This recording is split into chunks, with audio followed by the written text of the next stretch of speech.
गिबियावनो आंनि बे चेनेल नायगिरि रायजो राजा आइ आफा बिदा फंबाय गासैखौबो आं आंनि गोसो गोरबोनिफ्राय बैसागुनि नामाव गोसो गोरबोनि अननाय आरो सिबिनायखौ बावहरग्रोनाय जाबाय।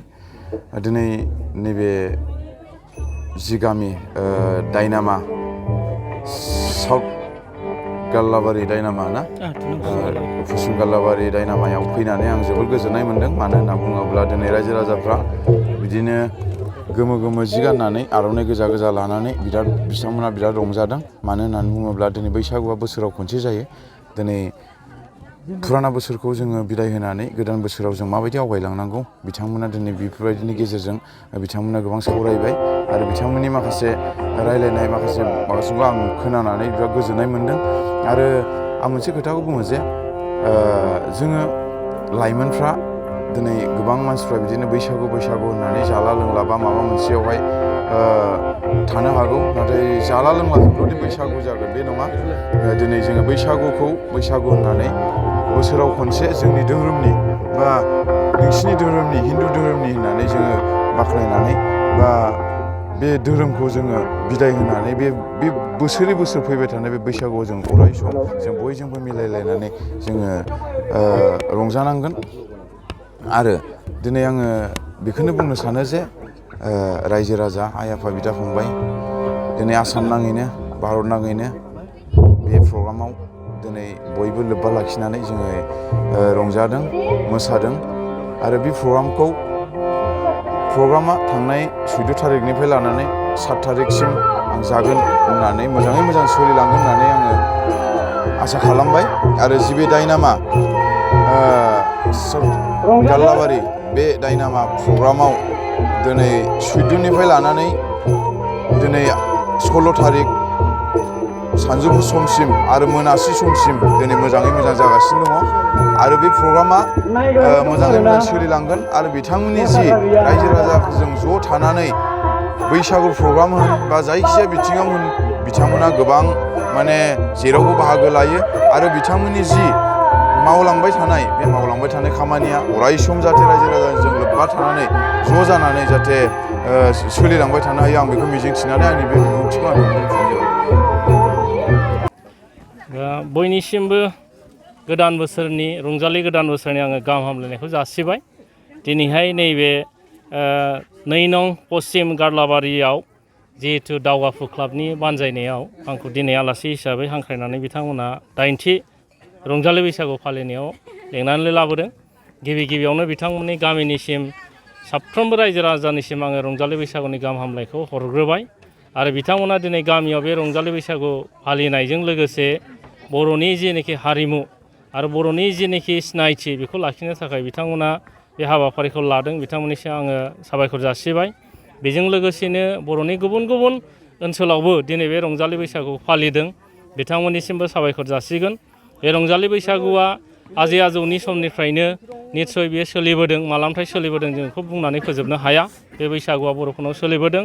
आरो बे रंजालि बैसागुआ आबादजों थानाय मोनसे फोरबो, बर'फोरनि जे खुंफुंजानाय फोरबो। आबादजों बेहा थोंजों सोमोन्दो दङ। आबाद मावनानै जाग्रा हिसाबै बियो गोदान मोनसे बोसोर बियो।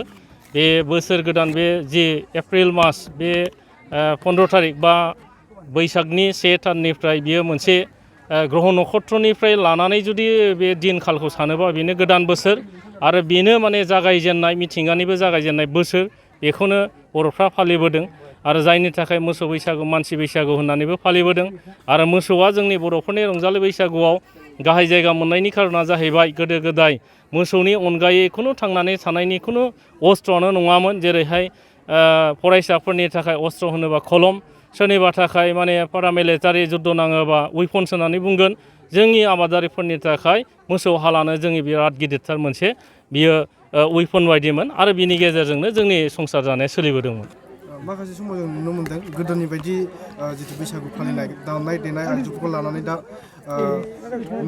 फालिनायखौ नुनो मोनदिया दा बेखौ फोथांना लाखिफिननोबा माबायदि जोंनि रायजो राजाफोरा सांग्रांथि जानांगोन दा जिनाखि दामजुफोरनि सायाव सांग्रांथि बियो निस्सय लासै फैगोन होननानै आं सानो सिगां समाव जोंनि गाननाय जोमनायाव जोङो डिसिप्लिन भाबै गाननो जोमनो रोङाखैमोन जोङो दिनै गाननायाव डिसिप्लिनै फैबाय गामियाव फालिनायाव डिसिप्लिनै फैबाय बे दामनाय देनायनि बेलायाव गासिबो मानसिया दिनै खाम जथा सिफुंखौ दामजोबनो रोङिनि थाखाय जोङो रेडिमेड केसेटजों निस्सय बाहायदों आरो लासै लासैनो बे नाथाय दामनायखौ एसे बांसिनै नुबोनो मोनबाय माखासे लाइमोनफ्रा दिनै सोलोंनानै जायगा जायगा हानजा हानजायै लाइमोनफ्राबो नाथाय दाम गुबैथारनाय दामनायखौबो नुनो मोन्दों दा गतिके ओंखायनो आसा खालामो फैबाय समाव लासै लासैनो बे गोमालांनो नागिरनाया फैफिनगोन होननानै मिजिंथिनो हायो मोनसे उफुरा सोंथि सार मोनसे बुस्थु सोंथि सोंबाय थादों जिथु बैसागु बुङोब्ला बर' हारिनि मोनसे फोरबो नाथाय माखासे धोरोमनि मानसिफोरा बे फोरबोखौ फालिनायखौ नुनो मोनाखै दा बे हिसाबै गासिबो बर' जाथियानो बेखौ फालिनांगौ नामा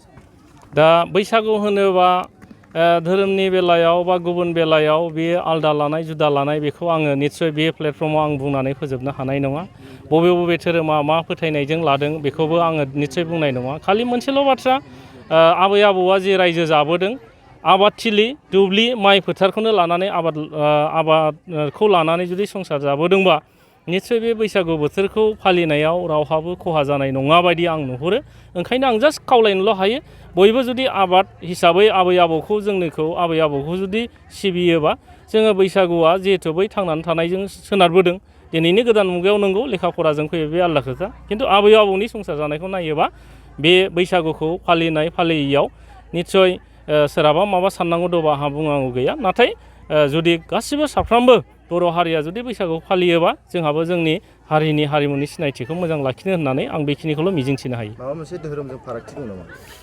धोरोमनि निस्सय फारागथि दं गैया आं बेखौबो आं बुंनो हानाय नङा सोरबा धोरोमा जुदि माबा साननानै लादोंबा आंहा बेवहाय बारा सौहास्लाबाखै खालि आं मोनसेल' बाथ्राखौ बुंगोन आबै आबौआ जुदि आबादथिलिजों थांनानै थादोंबा जुदि बयनिबो न'खराव आबादजों जुदि जाबोमारदोंबा बैसागुखौ फालिनो हायो बाहाय दिमत थाथावामोन आरो बाहाय जुदि माबाफोर दङबा आंनि फारसेनिफ्राय बुंनांगौ जेबो गैया थेंक इउ सार जोंनि बेबायदि बैसागु बे लांदां बैसागु खुंनायनि उद्देश्यआ जाहैबाय जोंनि बै जेनेरेसन बै उन्दै उन्दै गथ'फोरखौ जों फोरोंलांनो थाखाय जों बेखौ लानाय जादों आरो सानबेसेनि हाबाफारि लानानै बेवहाय जोङो गामि हिसाबै जोङो दाख्लैनिफ्राय लादों 14, 15, 16 दा बे 16 लानायाव जों सैत्रनि जोबनाय संक्रान्तियाव जोङो मोसौ थुखैबाय बेनि उनाव अखानायै जोंहा मानसिनि बैसागु हिसाबै जोङो फालिनायाव जोङो मैया बाथौ सिबियारि हिसाबै जयैनो जोङो माने मन्दिराव हाबनानै बिदिनो गावजों गाव अनलायनायखौ होलायदों आरो बेबायदिनो गिदिरा उन्दैखौ उन्दैया गिदिरखौ बिदिनो मान सनमान दिनै जोंनि 2 नं पश्चिम गाल्लाबारि गामिया थांनाय 14, 15 दिनै 16 सानथामनि हाबाफारिजों जोङो रंजालि गोदान बैसागुखौ फालिनाय जादों मैया 15 अक्ट'आव जोङो गथ'फोरनि LP स्कुल ME स्कुलनि गथ'साफोरखौ लानानै जोङो थुनलाइ बादायलायनाय होदों दाखालि 14 एप्रिल बावहाय जोङो गेलेनाय बादायलायनाय होदों दिनै लांदां बैसागु रंजालि फोरबो बेखौ जोङो दिन्थिफुंनाय जादों बे आरो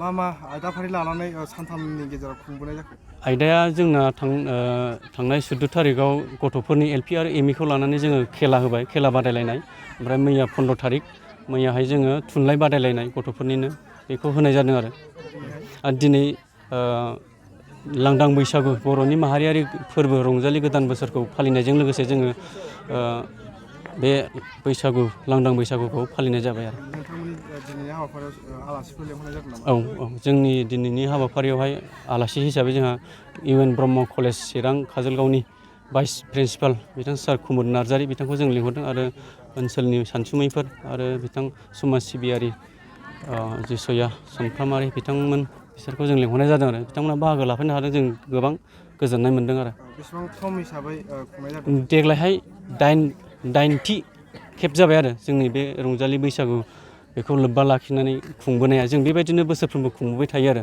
गथ'फोरखौ लानानै बैसागु बुङोब्ला गामिफ्रावबो माने रंजानाय मोसानाय बायदि बायदि हाबाफारि लानाय जायो बे हिसाबै नोंथांमोना नोंथांमोननि गामियाव माबायदि आसा खालामदों रंजागोन होननानै बे जोङो थांनाय बोसोरफोराव जोङो नुबोदोंमोन जोंनाव बेफोरबायदि ज' रंजानाय गामिल' जायोमोन जोङो नैबे हाबाफारिखौ लानानै जोङो गोबांहाय रंजानाय मोन्दों गोजोननाय मोन्दों बुरै बोराय गथ' बिसोरबो रंजानायखौ मोन्दों आरो एसेब्लाबो जोङो एसे सोलायनायाव लाबोनो हादों आरोखि क'क्राझार सहरनि साखाथि तितागुरियाव थानाय मानास पाब्लिक स्कुला 2023-24 सोलोंथाइ बोसोरनि गोदान मुं थिसननाया सोलिगासिनो। तितागुरियाव थानाय इंराजि बिजोंनि मानास पाब्लिक स्कुलाव दासान्दि नार्सारिनिफ्राय 7 थाखोसिम गोदानै मुं थिसननाया सोलिगासिनो। बे फरायसालियाव गुन गोनां सोलोंथाइ होनायजों लोगोसे फरायसाफोरनि थाखाय दं मोजां खाबुफोर। थाखो फोरोंथायनि अनगायैबो yoga classes, basic computer education, English speaking skills, maths and science projecting, highly experience faculty आरो स्मार्ट क्लासेसनि खाबुफोर दं। बेजों लोगोसेनो बे फरायसालियाव हौवासा आरो हिन्जावसानि थाखाय आलादा हस्टेलबो दं। गोसो गोनां बिजाथिफ्रा तितागुरिनि मानास पाब्लिक स्कुलाव मुं थिसननोब्ला नैबे मबाइल नाम्बार 6000853288 एबा 8638167582 आव कल खालामनानै स्लट लानो हागोन।